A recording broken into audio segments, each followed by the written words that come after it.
the slave trading and just all of it. It is just so crazy that it is the most barbarous, over-the-top civilization anyone has ever seen, other than maybe North Korea. And they just execute and kill whoever they want. And then all over my Facebook and Twitter, there's rainbow flags getting posted going, Alex, you're a homophobe. You know, you gun owners are going to get it and all this stuff. It's just the idiocy.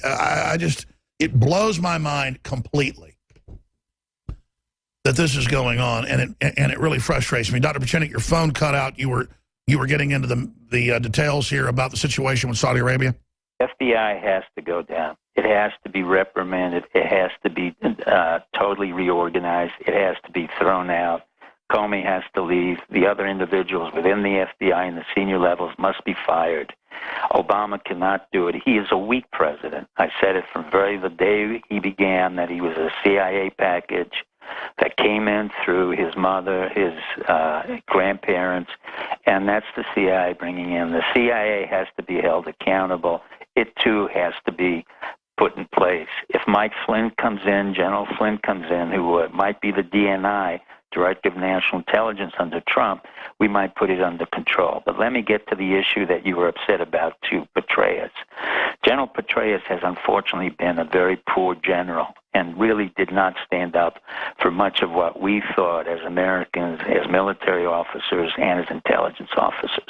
He was specifically placed in there by me and others as the director of the CIA to have military command and control of a civilian entity that really is out of control. Unfortunately, Petraeus betrayed us by having given 8 of his books to his honey-trapped individual, a woman who did the biography, and Obama had the information on him. So he's weak. He failed, and in fact, he was discredited. I hope nobody really pays any more attention, but what happens in the system is they promote him up and they give him the 4 stars when he's really done very little. He was shot by his own friend on a gun range, and he was a terrible general and a terrible DCI. That's his legacy. The point of fact is we continued, and the reason why your good reviewer or reporter found him scared is that he is a scared individual. He went through and went up the political ranks. Now we get to the real problem. The real problem is we need a leader who can, in fact, change and redirect our entire government away from what it's been, dysfunctional, incapable of really doing anything, and really destroying our own people. The 9/11 did not go away. These are all of the overshoots of what happens when a government destroys its own people. In turn, that's why I believed we had the right to arm ourselves, we had the right to form militias, we had the right to do what we need to do in order to neutralize an illegal, a totally illegitimate government. And I've said it from day one. Although you got very angry on me, I've said it from the very beginning that we need a political and possibly military solution that comes from the people and possibly our own military. Well, clearly we've already had a coup, a foreign special interest and multinationals through the CIA and the National Security Act by the 70s and 80s. They were able to take over. And we need a counter coup, my friend. What I've been asking for since 9/11 is the Bush family has to be held accountable and the Clintons. What came forth? We had the Bush family and their representatives, the Rubios, the Ted Cruzes, and all of that. We got rid of them through a man called Trump.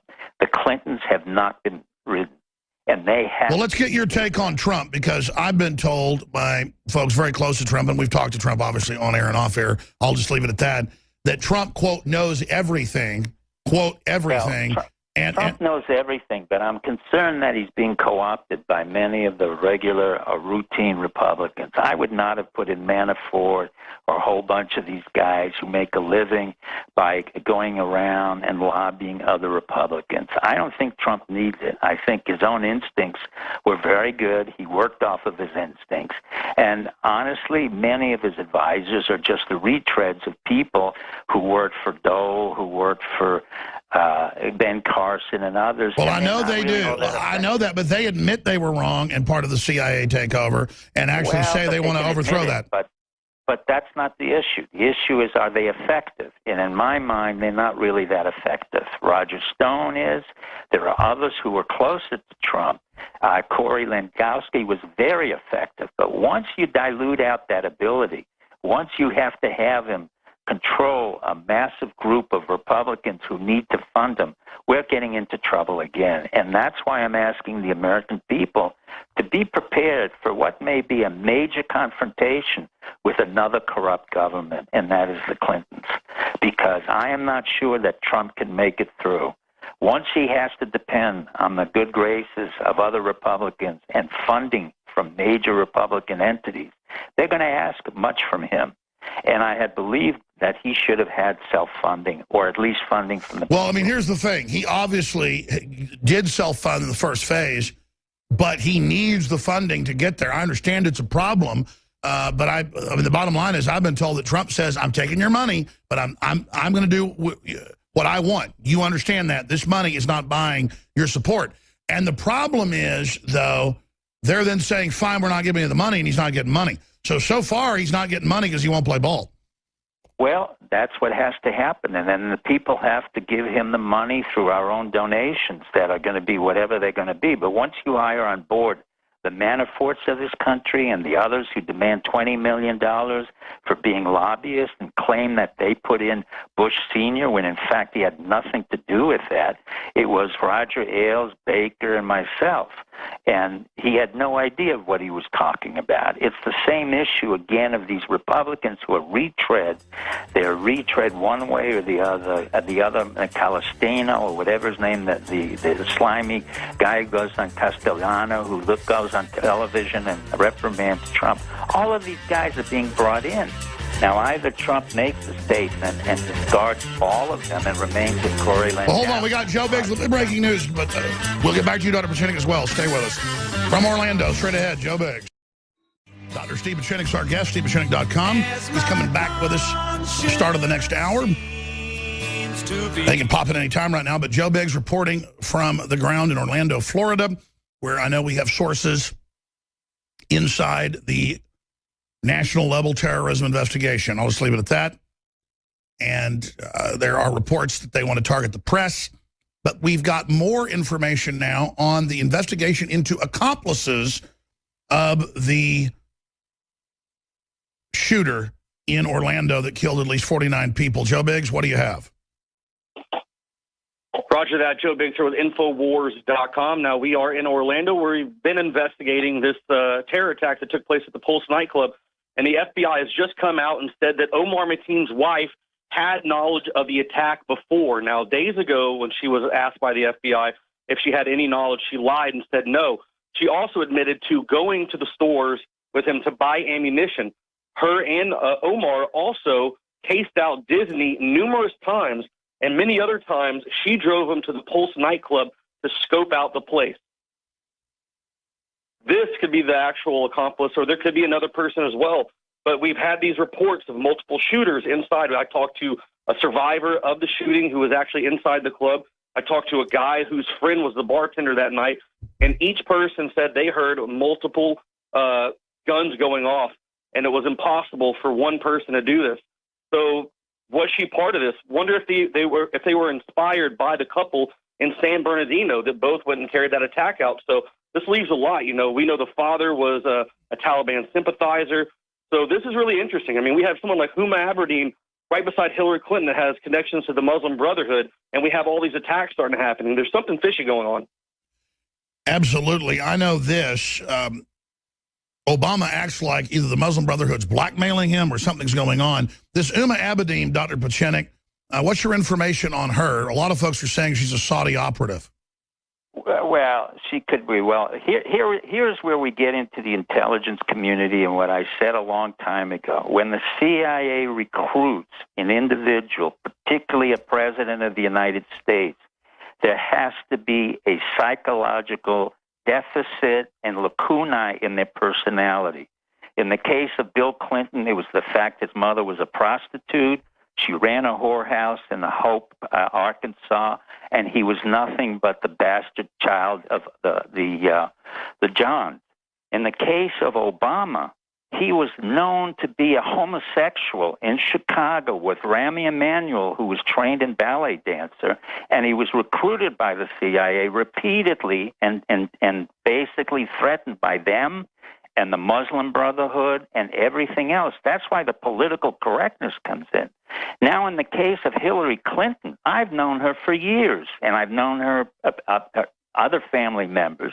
She is a well-known lesbian. The reason why she's been recruited and can be threatened is she's had a history of lesbian affairs, which is relevant only to the fact that it's a national security problem. Abudin may be her lover. Aberdeen may be her lesbian lover. I could care less. But the point of fact is that not one of our presidents, presently or in the future, other than Trump, is a highly compromised candidate. And that's why they hate Trump. He's not compromised. He's open about women. Let me go into the other element. I have always implicated the Secret Service. They have never served our country. They have always served the person that they were supposed to protect. Hold on. 70 seconds. We're back with you and Biggs. Stay with us. Third hour, straight ahead. Tell your friends and family. Tune in now, folks. Sign up for the free newsletter. By the way, I'm going to be on 6 to 7 tonight, 6 to 8. Ask me anything at Infowars.com video feed. I forgot to talk about that. The empire we face is systems of corruption and crony centralization. We're the Renaissance. We're not perfect, but that's what I promote. It's what I push. It's what's given us everything good we've got today, in my view. Dr. Steve Pieczenik's our guest. Joe Biggs is calling in with a breaking report. He's been filing amazing reports, newsmaking reports from Orlando at Infowars.com and PrisonPlanet.com. So finishing it with both men, then I'm coming back and covering all the news, video clips, you name it, audio clips. Dr. Pieczenik, we're finishing a point about the Secret Service being sycophantic. They're totally sycophantic. They have been, their only duty is to protect the person in charge. They knew very well what happened in 9/11. They knew very well that the Clintons were compromised, even though there was one book that came out and that was it. They knew very well Obama's history of homosexuality before and after and in the future. They know very well what the issues are with the Clintons. And in fact, we're funding nothing more than the Royal Guard, who has no loyalty to America. This whole issue of the Treasury bills and the fake dollars, that's nonsense. The point of fact is the Secret Service has to be cleaned out, has to be reorganized, and it's only a man like Trump or others like myself who could come in and fire them summarily. They're basically drunks, they're whoremongers, and they really waste our money. Dr. Pieczenik, I want to briefly come back. This is a short segment. I want to finish it with Biggs and just ask you, with your sources, but also your trained eye, where the country is now, where the world is briefly, and what you would do if you were Donald Trump. Because I know for a fact a lot of the info from the show gets directly to his desk. So I'm going to put you on hold, come back to you after the break. No problem. T-minus 4.5 minutes. Biggs, I know you've got a lot of intel. Follow those video reports. We'll get some of those there in the fourth hour and up on Infowars.com. What else can you report on the ground from Orlando?